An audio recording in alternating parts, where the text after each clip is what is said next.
రాష్ట్రంలో 3 స్టార్ ఆ పై స్థాయి హోటళ్లలో బార్ల licence fee non refundable registration ఛార్జీలను రాష్ట్ర ప్రభుత్వం భారీగా తగ్గించింది. వార్షిక licence fee non refundable registration ఛార్జీని 66,50,000 రూపాయల నుంచి 25 లక్షలకు కుదిస్తూ ఆదేశాలు జారీ చేసింది. ఈ మేరకు పర్యాటకంతో పాటు ఆతిథ్య రంగానికి ఊతమిచ్చేలా 3 స్టార్ హోటళ్లు ఆ పై స్థాయి హోటళ్లలో బార్ల వార్షిక రిజిస్ట్రేషన్ ఛార్జీ లైసెన్స్ ఫీజులను తగ్గిస్తూ ఆదేశాలు జారీ అయ్యాయి. ఏడాదికి లైసెన్స్ ఫీజును 5 లక్షల మేర, నాన్ రిఫండబుల్ ఛార్జీని 20 లక్షల రూపాయల మేర నిర్ధారిస్తూ ఉత్తర్వులు జారీ చేశారు.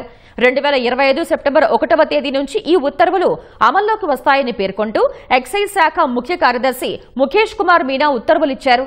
ప్రస్తుతం అమలు చేస్తున్న licence fee, non refundable registration ఛార్జీలు దేశంలో ఎక్కడా లేని విధంగా ఎక్కువగా ఉన్నట్లు ఏపీ హోటల్స్ అసోసియేషన్ చేసిన విజ్ఞప్తిని ప్రభుత్వం పరిగణనలోకి తీసుకుంది.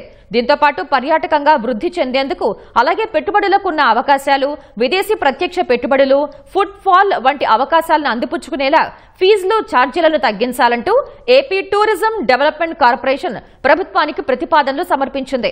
వీటిని పరిగణనలోకి తీసుకున్న ప్రభుత్వం వార్షిక లైసెన్స్, నాన్ రిఫండబుల్ రిజిస్ట్రేషన్ ఛార్జీలను 25 లక్షలకు తగ్గిస్తూ నిర్ణయం తీసుకుంది.